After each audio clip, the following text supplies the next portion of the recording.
guys, this is Rachel from Blue Jane Creations, and I'm not sure if this is going to be one whole video or if I'm going to break it up into two parts, but I thought given I've had a lot of time learning more about the blending that goes on when you're using, in particular, distress oxides or the distress inks from Tim Holtz, and I thought for those of you that may be coming on new and aren't sure, what do you use, what do you have to get, what can you use as a workaround, I would come on and do just kind of a basics video showing you, or sharing with you, I should say, what I've learned.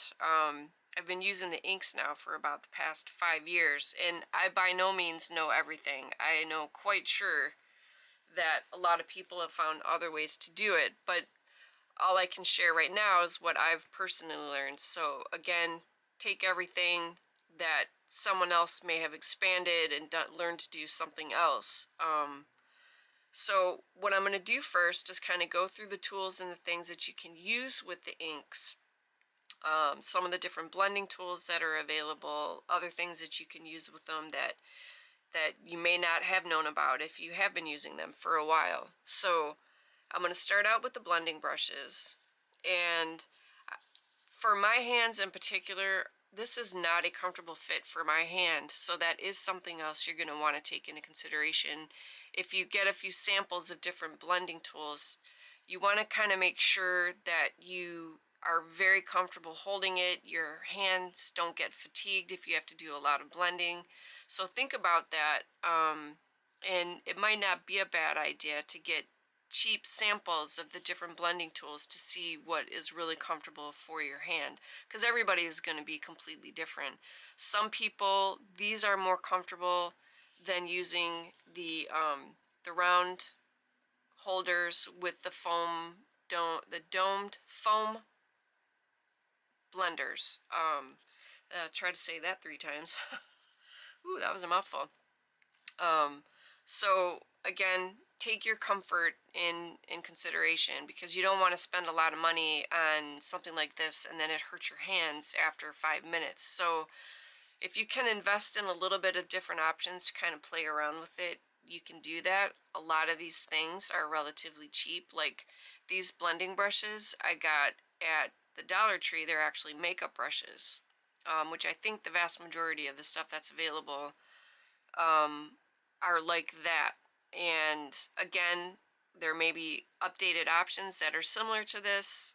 I have no idea. I've sort of found what works for my hand and I stick to it pretty much. So anyway, before I get sidetracked, so we've got the blending brushes are things that you can use, and these I got in 2 different sizes. You have, these were the first foam blenders that I'm aware of that came out, and they have since come out with the domed. So this will work, but this tends to give you a more even blending if you have to do a lot or a larger area. But these will work, and again, I will test out everything when I get to the demonstration part of it. So you have foam, flat foam, you have domed foam, you have square foam, that go on and off. And the one point I definitely need to make before I get sidetracked, if you have oxide inks and you have the regular distress inks, you can blend them together on the paper. However, because they are 2 separate types of ink, they are formulated separately. You want to have a separate blender for the oxide version, and you want to have another blender for the ink version. So blending them on the paper is perfectly fine, but don't mix the blender and double dip in back and forth into each ink. Again, they may look really similar in color, but they are formulated differently and they will behave differently. So that is one thing that I have heard in all the videos that I've watched in Tim Holtz's tutorials. Don't blend your blenders if you're using the 2 different kinds of inks at the same time. So that being said, let me move on. So you have the domed, the flat, and the rectangle flat foam blender. You have the finger daubers. And then this was just another one, because this same blending tool I've seen heavily used with the alcohol inks. But again, all you have to do, you don't have to get a whole ton of these handles. You know, if that's what works for you, you can, certainly. But you don't have to, because they're Velcro. All you have to do is peel off the blender and you can interchange them. You can go back and forth with this one handle and switch back and forth for working on ink, alcohol ink projects or oxide ink projects or whatever distress ink you're working with.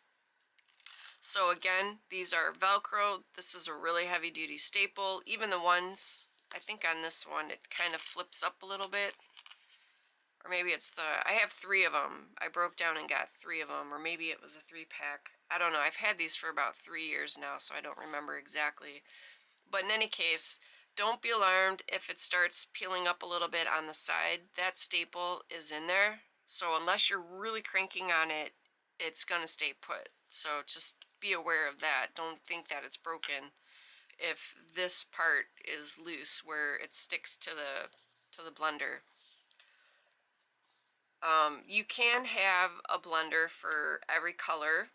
There are also now a lot of different sizes in these little blending skinny, they're like if you took a blending brush and married it with a paintbrush is what I think of it as. And you can see they've got different size tips for getting into different areas. And these, as you can tell by the size, are for if you're doing smaller areas and you want to do more detailing, if you're doing a flower through a stencil or something like that, then this gives you the option to put the inks in a very tiny space without worrying about it blending in another area where you don't want that color.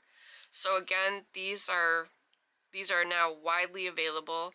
I got 2 12-packs from Amazon. There may be other sizes that are available, so check it out if you're interested in doing something like this. And again, don't mix the oxides and the distress inks together. So I think that's all the basic tools, but some others that are kind of outside the box that maybe you thought of, maybe you've seen people use, maybe not. But a way for blending, you can use actually baby wipes. I think the main way I've done this right now is just blending the backgrounds and pulling out detail and lifting color out of the image through a stencil. And again, I will do demonstrations to kind of show you what I mean. But these are really, really good, not only for cleaning, but for doing color lift if you want to do like a grungy kind of a vibe, or if you want to lighten a particular area on your project, if you inked it too dark, this is something that will really help you. And you can get these so like everywhere, and they're inexpensive. You can go to the Dollar Tree. A lot of them carry baby products, and all you need is one. One will last you for a while. And then if you really wanted to economize, you can take that 1 pack, and when you unfold the baby wipe, you can cut it in half and then stick the other half back inside the package, so you sort of double the amount that's in that pack, if that makes sense. So baby wipes, definitely, the first time I saw somebody use it, I was like, oh my god, I wish I would have thought of that for blah blah blah project. So definitely never underestimate the weird stuff when it comes to blending, because people might think using a baby wipe is weird, but it works. So go outside that box a little bit.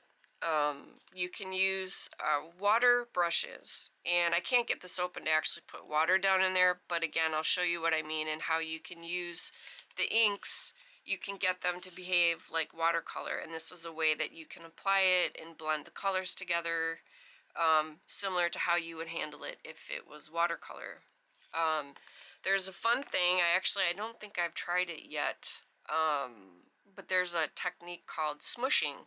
So you have 2 options. If you have something that is approximately an acrylic block, or if you have an acrylic block, you could use something like this, or you can just get a piece of the acetate. Like say you get packaging, you can, if you've used up whatever was stuck to it, you can save it and use it for ink smushing. So again, two things to think outside the box in laying down the inks when you're working on a project.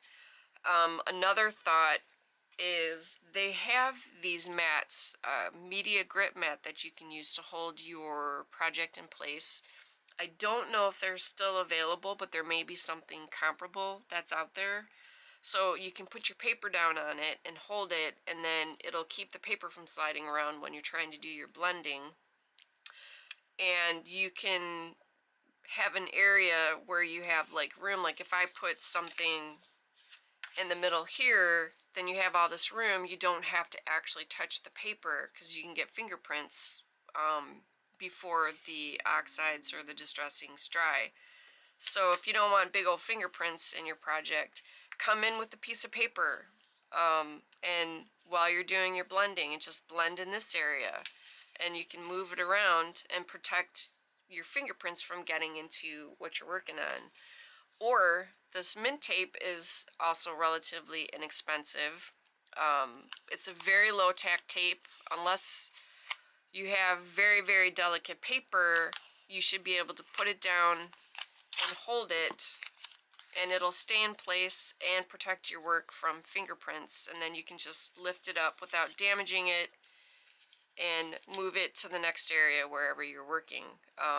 But it's low tack. It should protect your paper, or whatever substrate you're using to put the ink on. And again, they are inexpensive. And none of this video is sponsored. I am not sponsored by anyone. All the stuff that you see me use in videos like this, I have purchased. So I'm just sharing with you the information. I'm not doing this on behalf of a corporation.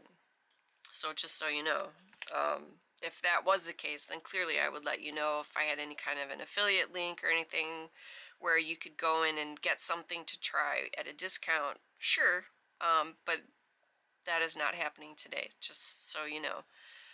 And then you can keep water on hand for, again, working with the inks and getting the look that you're going for. And again, none of these things that I've showed you are expensive whatsoever. So you don't have to spend the moon to accomplish what you want to do if you're really getting into using the distress oxides. And when I get to the demonstration part of it, I'm going to use the peacock feathers and the uncharted mariner. One, because they're two very different colors, so when I get into the blending portion, they're dark enough to pick up well on the camera, but they're also different enough to see where the two are starting to blend together, when I'm showing you how the different tools work. So just, again, that's why I chose these two colors in particular. They have nice complementary, and they're very different. This is light and that is dark. So it should translate very well on the camera.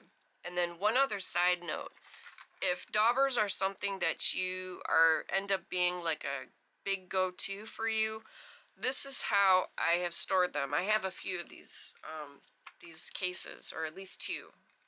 I have at least two of these. And I have more of the oxides, so one whole case like this is completely set for the oxide inks. And what I did is, as you can see here, to keep track, because you will have to replace these things frequently. Once they really start getting used, they start shedding and stuff like that. So thankfully, because they are inexpensive, that works out really well, because you will do a lot of replacement depending on how much ink blending you're doing at any given time. So because I'm going to have to replace all these, I thought, all right, I'm going to need to know, number one, what color am I using? Like if I'm going back and if I actually happen to remember to list out what I used in the videos, and I know I've got to be better about that, then at least if I only have like a couple daubers out, all I have to do is look at the case and I can see I have peacock feathers. And this is my slang for peacock feathers. And I did finally get off my butt and use my labeler to label the oxide pads that I have in my little storage unit. So I finally did that because if I'm showing you on camera, a lot of you probably would not be able to read my chicken scratch really well.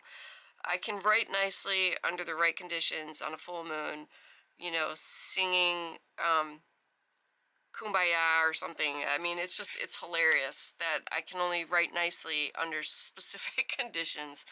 So I wanted to spare you from my handwriting. So labels, perfect.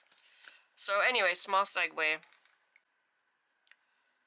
This section here is what's left. I have one full case, that's all the oxides. This little section is what I have left that I needed the daubers for the oxides. And to keep track, I'm very visually oriented.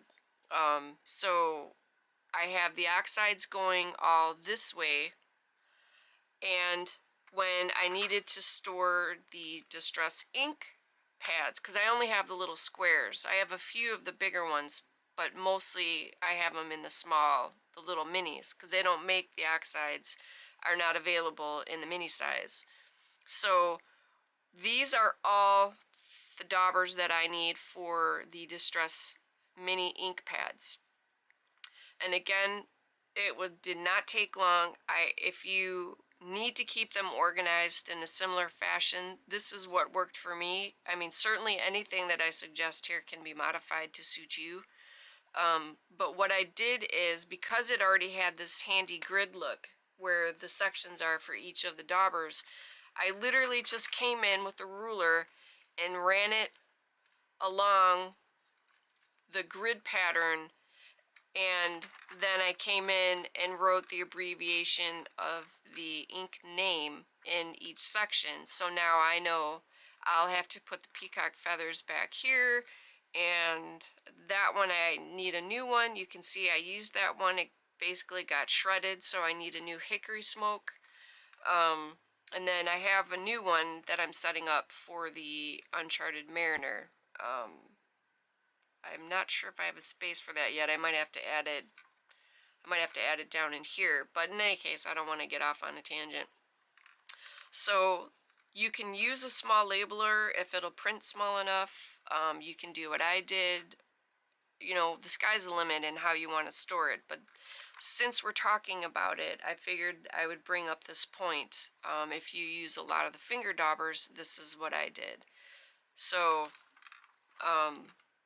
it's so much easier, and again, if I finally remember to go back in and put information in the description about what I used, what color I used, then I'll know, oh yeah, I used peacock feathers, or I used hickory smoke, and then I can type it into the description to, you know, add it to the video. So, so these are the basic tools that you can use, and again, nothing is expensive. The 2 brushes I got were from the Dollar Tree. The foam squares, I don't even remember where half of the stuff came from. You know, some of it could have been in Michaels, some of it could have been in Amazon, Ranger. I've been all over the map with, you know, wherever I can find it is where I get it. And especially if it's on sale. Never, never bypass a sale if you're looking for something, which I feel pretty sure we're all on that page already. So bargains never go out of style any more than free food does. So there you go. So, alright, so this concludes the what you can use, things that would be more standard, things that are a little bit outside of the box, things you can use to protect your work. You know, if you don't really want to take the time to spend it, just use some paper. I just tore off the flap on an envelope, and it's perfectly fine. You do not have to spend a lot of money to do what you want to do and accomplish the look you want to do or get with your project. So what I'm going to do here then is I'm going to break this off. I'm already at 20 minutes, so excuse me, froggy. I think what I'm going to do is reboot. It's afternoon, so I've switched over to decaf. And since I still want regular coffee, I'll console myself by making another cup of decaf, so I feel like I'm drinking the coffee. and I'll get reloaded, and then I'll come back, and then in the next video what I'll do is get into the demonstration in the different techniques, because I feel that obviously will run a little bit longer. So if I'm already at like 20 minutes, this would be a super duper long video. So I'm going to leave it here. This will be considered part A, and then I'll reboot, get everything set up to roll into part B, which is the demonstration of how these things work, how you can use them. Again, if you're new or if you need a refresher. So yeah. All right. Well, thank you guys so much for watching. Take care and stay safe if it's a minute before you get back to part 2. And I will definitely be seeing you guys in the next video.